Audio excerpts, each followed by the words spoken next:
All right, what is up, my peeps? Joshua Smith here with another GSD Mode podcast, weekly real estate tip, where every single week I come to delivering different tips, tactics, and strategies that I've learned in my 20-year-long real estate journey career that have allowed me to become one of the top realtors and team leaders on the planet, with selling over 7,000 homes, plus coaching and mentoring over 5,000 real estate agents, team leaders, and broker owners, and sharing this knowledge, tips, and strategies with you. So then that way you can crush it inside your real estate business and making sure you're dominating your overall real estate goals. All right, so today I want to talk to you about how to price your listings and get them sold in a softening real estate market.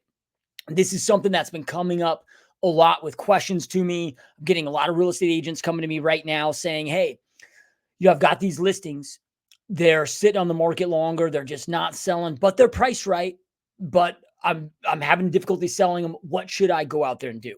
Right. So I want to talk about this specifically in case this is something that you're experiencing right now in your real estate market. Now, this is something that even if you're not experiencing this, maybe your market's still freaking hot as hell. It's not softening, still going ape shit. I still recommend that you watch and or listen to this podcast, because eventually your market will shift and change, and how you work a listing, how you price it, and how you work it during a softening / declining market is way different than when it's a hot seller's market, right? There's just different things that we need to go out there and do.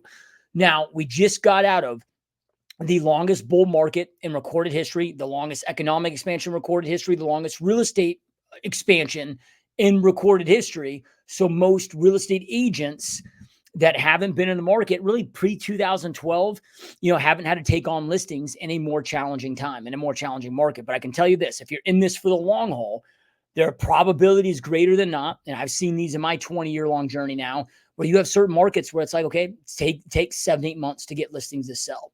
And in that period of time, you got to keep this seller sold on why to continue giving you the time that you need to get these properties sold. There's just different things, when that months of inventory increasing, and the fact that not all listings are selling, again, the last decade, man, it's been like you list it, it sells fast.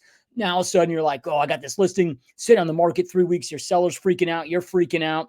We got to understand how to pivot and shift during these times. Okay, so the first thing that I want you to understand is that a softening market, which about 90% of, at least here in the States. So I'm speaking, I'm here in the States. I pay attention to the States, the US. So I know that you might be in other countries, your market though. So that's good. Right. But about 90% of real estate markets here, at least in the US, are in some element of a slowdown, a softening, AKA a decline. Now you might be in those, those kind of 10% unique markets in the minority, where it's still massive low inventory, shit still flying off the handle. But again, this will be a good podcast to prep you for the future if you're in that case. But if you're in a softening market like mine, if you look at here in Phoenix, Arizona, if we look at May 2024 versus May 2023, listing inventory is up about 39%. So we were about 14,000 active residential real estate listings in my total MLS, about a year ago. Now we're at 21,000. We've got also new purchases declining, down about 8%. So we got less and less buyers purchasing, but we got inventory, rising at a pretty damn rapid rate, which then is increasing price reductions, increasing days on market, increasing all of these things. So the first thing that I want you to understand, though, and this is important to, make sure that you know your market. But the first thing that I want to say is, okay, understanding that softening is the beginning of a decline. So just, okay, like things were going haywire, things were going crazy. Now that's changing, right? And if the trend continues in my market, well, we continue to gain 39% of listing inventory year over year. In less than 12 months, we will be in a well blown on buyer's market. This is all supply and demand. When you've got more, let's just say you got 5 water bottles, but you got 100 thirsty ass people, and there's only 5 water bottles. Okay, you can charge a premium for those water bottles. But if you got 5 buyers and you got 100 water bottles or 50 water bottles, can't remember the number that I used there. So you got 5, you got 5 thirsty people and 50 water bottles. Okay, you might have to lower those prices. Real estate's no different. When you have more buyers, so more demand than there are units for sale, okay, that drives prices up. That's low supply, high demand drives prices up. Then when the equation transitions and switches, okay, when you have more sellers, more inventory than there are buyers, okay, that's going to drive prices down. That's when real estate markets start to soften, decline, and if the decline is severe enough, I think one thing that's confusing our industry is, there's not really clear-cut definitions. So I like to use, kind of stock market definitions, for the real estate market, meaning, okay, a crash, what's the difference between a softening, a correction, and a crash? Okay, a crash and a correction. A crash is just a correction beyond 20%. So okay, if that equation, continues where prices then drop, below 20%, that is, technical terms, a crash, or at least that's how I'm going to define it here. But a softening is the beginning phases of a decline, right? Like if things weren't slowly declining at a slow rate, we wouldn't have the softening. We would continue having that uprise. So understanding that. So I'll get people, because again, if we don't understand that, then they're not thinking of, I need to shift my pricing strategy for my listings and my operation style to work these listings like they would in a declining market. Because again, when I go, well, yeah, you got to price homes differently in a declining market than you do in a appreciating market. Oh, our market's not declining yet, though. It's just softening. Okay, well, that's the start of a decline, right? I mean, it is declining. It wouldn't be declining if it wouldn't be softening if it wasn't declining. And how we have to go out there and again treat these properties during these phases are different. Okay, so then from there, the next thing that I want you to understand is, okay, 99% of the time, what does it take to go out there and sell a listing? The reason why I say 99% of the time is, look, there can be that 1% unique property, unique situation, unique scenario where it's just a very unique, unorthodox property where it can just take longer to get sold because it's going to take a very specific, unique buyer for that property.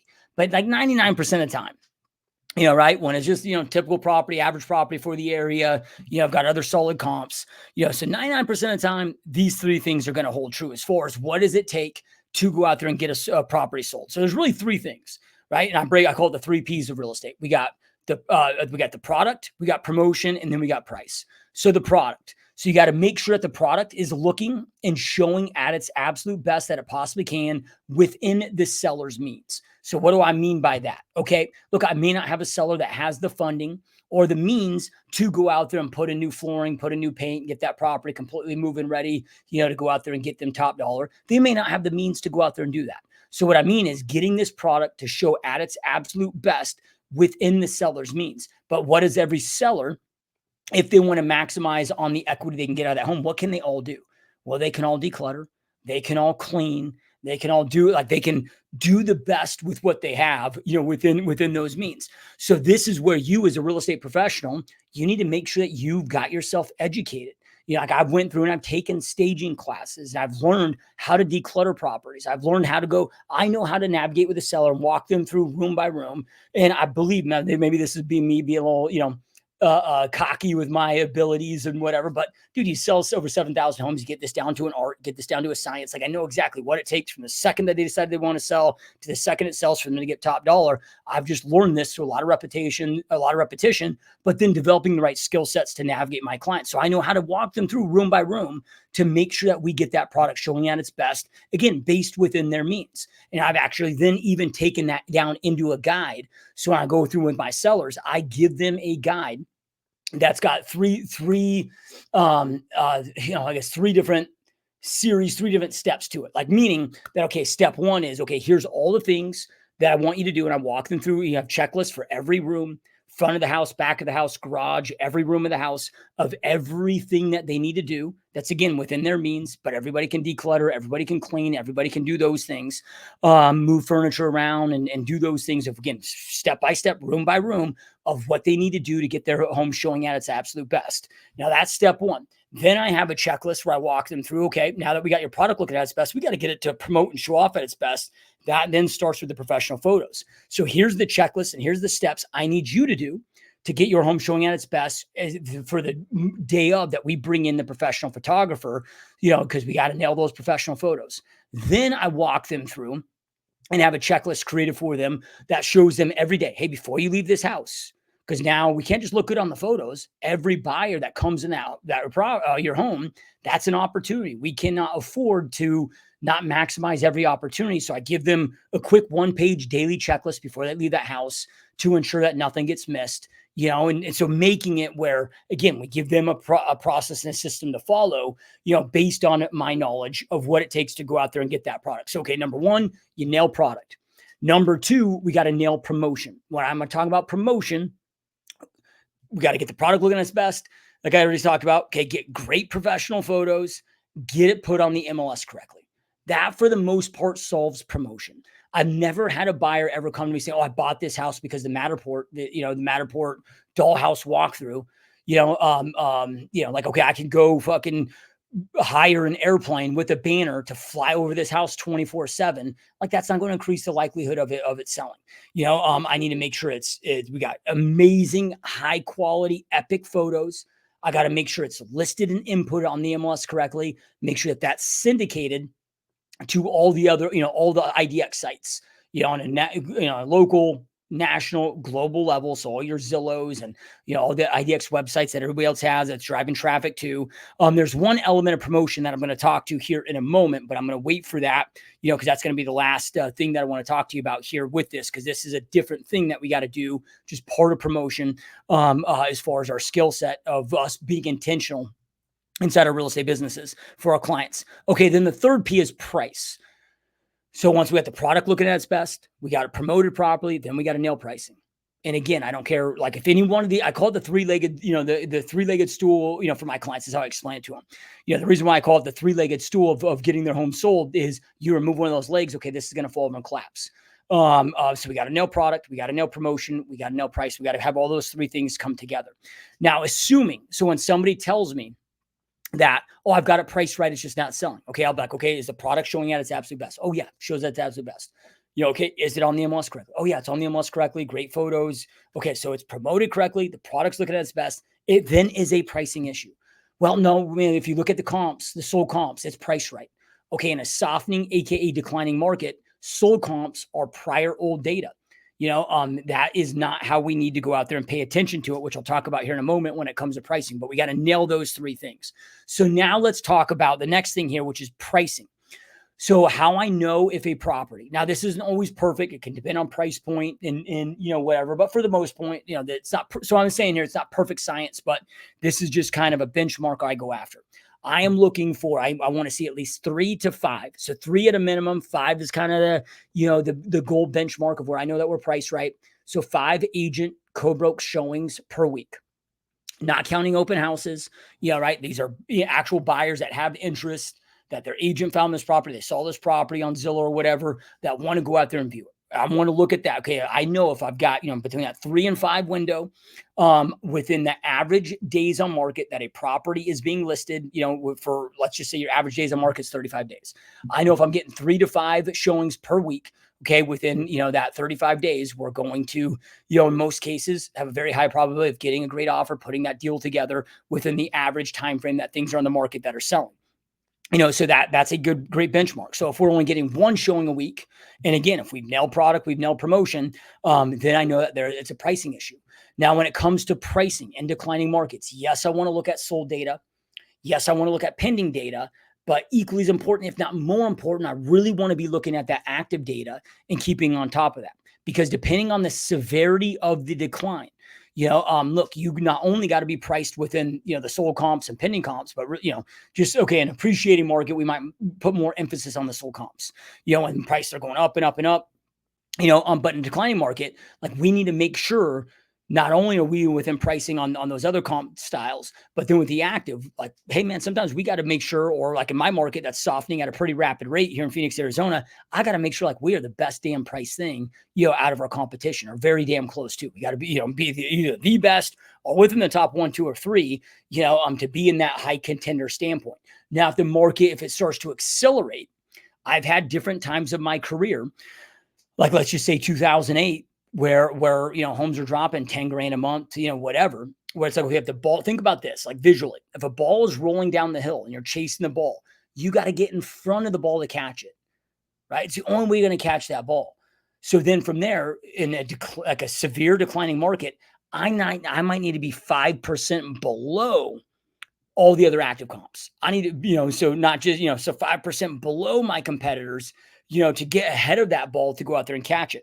So this is something that we got to pay attention to every single week. And my recommendation as part of my internal processes with my sellers is, we provide them an in-depth report every single week. And in that report, we're going over different factors. But one of the factors we're going over in that report with them is we're providing updated comps and walking through what, in our professional opinion, needs to happen to get their property sold. Now, they're told this up front, and at the listing appointment, and we're always having these conversations with them. But like, look, dude, if that home's sitting and we need to make adjustments, I'm not waiting a month. Right? It's going every week by week by week, and we're adjusting it and we're assessing it. Because look, there is no true science to comparing, doing comparables. What we're doing is we're giving our best educated guess on testing the market to go out there and find have the highest probability of finding a buyer that's willing to, input an offer to get our clients top dollar. But if we're not getting the interest, if we're not getting the traffic, we're not getting the interest, okay, we need to be very quick with our adjustments, because otherwise in a softening, declining, and especially a rapidly declining market, if you are not aggressive with this, you may just have cost your potential sellers 20 or 30 grand. And that might be your fault, because you didn't lead this as a real estate professional, giving them the information, the guidance, the knowledge, and the leadership to make these adjustments. And I get it. It's not easy to sit there and keep, calling sellers, hey, we need to drop the price. We need to drop the price. We need to, I get that those aren't, but if you do it in the right way, if you do it in a tactful way, if you explain it in the right way, it's not a difficult thing to go out there and do. And this is, starts with that upfront listing presentation, listing consultation, showing your reason for this, explaining fiduciary duty, all the things that are part of my listing presentation process. So they get it. They understand. They don't get pissy, because we've spent that time to educate them correctly, throughout this. Okay. The last thing I want to talk to you about. Now, this is, again, like I said earlier, okay, part of promotion. But I wanted to split this out of promotion just because this is something that most of you probably have never done before, have never even heard of doing before. If you haven't been in a bad market. When I say bad market, I mean a declining market, pre-2012. Because look, dude, like in 2021, 2022, put a house on the market. Really, for the last decade, it was like you put a house on the market, that thing sells, and it sells quick, and you got abundance of buyers. Well, when things are softening, when things are declining, that's not going to be the case. That's not going to be the situation. Buyers have tons of options out there. So part of promotion is going to be you as the listing agent being aggressive and intentional at putting deals together.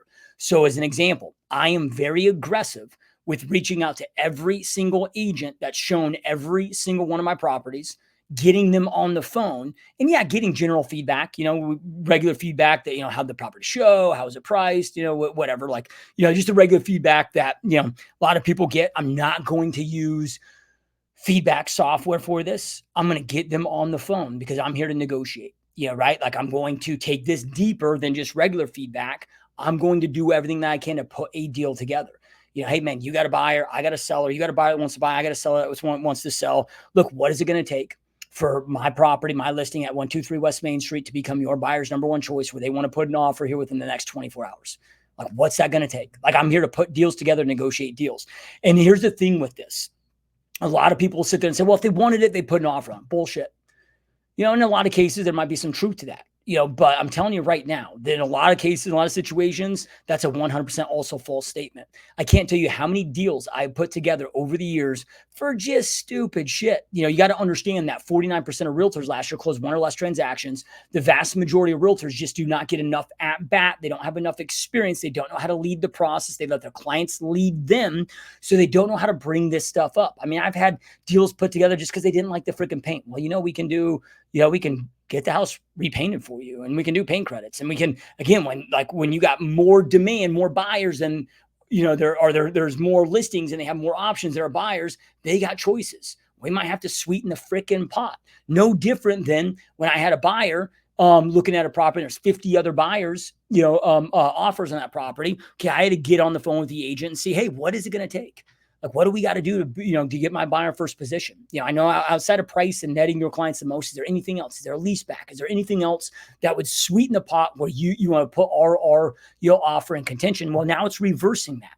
I've had deals put together because, the backyard barbecue didn't have a barbecue grill in it. And they wanted, like just things that were like $1,000, they let it go for $1,000, where then though, because I got on the phone, identified the issue, came up with a solution for that problem that would work for everybody. Then boom, we put these deals together and get it under contract, and there's a big enough percentage where it makes it huge, and then here's the other thing with this, is let's just say I've got, buyers that are like, well, yeah, I put an offer in on that one today. If we were 50 grand, 75 grand below where we're at, maybe my seller's saying no to those and we don't come to terms. But then now I have accurate market, knowledge, market information of what buyers are willing to pay. So when the seller's like, well, we haven't got any offers yet. Well, yeah, we have.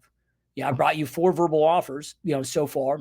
You've rejected each one of those. Each one of those buyers, it was an average between 60 and 75,000 less than we are right now. That's showing us that these buyers would be willing to pay XYZ for your property, but we're overpriced, so they're not willing to pay it. You're not willing to come down. We need to have a pricing, adjustment conversation here to do that. And again, I understand that these conversations can be difficult or feel difficult. They were for me in the beginning too, but I've learned how to look, if you prepare people, make it part of your listing presentation and part of the process and walking them through, here's what I'm going to do. Here's why I'm going to do it. Look, at the end of the day, you're the boss. I work for you. Whatever you want to do, I'm going to do. However, at the same time, I have a fiduciary duty to look out for your best interest. And part of my fiduciary duty is to always be upfront and give you what my professional opinion is of what it's going to take to go out there and get your home sold for within your goal timeline and get you top dollar. And sometimes my professional opinion of what that advice that I need to give you may not always be easy to hear. But one thing that you can be guaranteed on with working with me is I'm not just going to tell you what you want to hear. I'm going to also tell you what you need to hear, and those things that might be hard to hear, but I'm always going to be upfront, honest. You're always going to get it straight from me. Is that okay with you? Yeah, right. When we start having those conversations up front, yeah, right, and framing it in a certain way, let them know what the process is, then from there, it's a non-issue, right? So you got to know how to do that. Because again, you're going to probably, if you're going to be in this in the long haul for another 20 years, 30 years, whatever your longevity of your career is, you're going to have times where that you might see throughout your career where, man, it's taken 6 to 12 months. I've been in markets where we've had, 15 plus months worth of inventory. In those situations, we got to make a lot of adjustments. We got to keep the sellers happy. We got to keep them, from firing us. No different than, right after COVID when things went haywire and you had buyers that were having to put offers on 15 different properties, get rejected every single time, and the discouragement that they had and wanting to quit and wanting to give up. And we had to manage that and keep them in the game and keep them sold on their goals and keep them committed. It's the same thing. It's just a reverse, process of that. So these are my recommendations of how to go out there and price listings and get them sold in a softening real estate market. Now, real quick, before I end here, look, if you are a real estate agent, team leader, or broker owner, and your real estate business is not exactly where you need it to be, I highly encourage you and invite you to schedule a 100% free, 100% zero pressure Zoom coaching call with me personally. Now, I'm only doing these for 2 more months. At 2 more months, I'm doing a hard cutoff where I got to stop doing these. Not because I don't want to do them. I love doing them. I love helping you out. I love getting you dialed inside your real estate businesses. But you can imagine these are very time consuming. Usually I charge $1,000 an hour for these. I've been doing them for free for the last couple months to help you guys out because I know a lot of you are in a tough situation right now. So I set a hard date for September 7th will be my last one of these that I'm going to offer. Then after that, if you want to do one of these after that fact, you can. It's just going to cost you $1,000. So if you want to take advantage of this for 100% free right now, you can do that at www.gsdmode.com/Zoom call, www.gsdmode.com/Zoom call. Going to be a 60-minute, 1 hour long Zoom coaching call with you and I. Going to be breaking down where your business is at, where your 12-month goals are, what your long-term goals and visions are, what you're currently doing, what your biggest obstacles are. Then from there, I'm going to map out exactly what I recommend that you do to get from where you're at to where you want to go in the quickest, most effective, efficient, profitable manner. I promise you, I will not allow you to leave this free Zoom coaching call without knowing exactly what you must do to get to that next level of your real estate business. We're going to eliminate all that guesswork, get like a horse with the blinders on. Now, full disclosure, we're going to spend 50 minutes doing everything I just said, which is more than enough time. Last 10 minutes, I'm going to just spend a couple minutes walking through what my coaching program is, what it entails. And look, if it's a fit for you, cool. If not, that's okay too. We can still be friends. Like no matter what, I'm going to make sure that you get so much value and power out of this, whether you ever move forward with my coaching or not. You can know exactly what you need to do to get your real estate business dialed in. So again, you want to take advantage of this, www.gsdmode.com/Zoom call. All right, guys, keep crushing it. Keep kicking ass. I'll see you next time. Peace.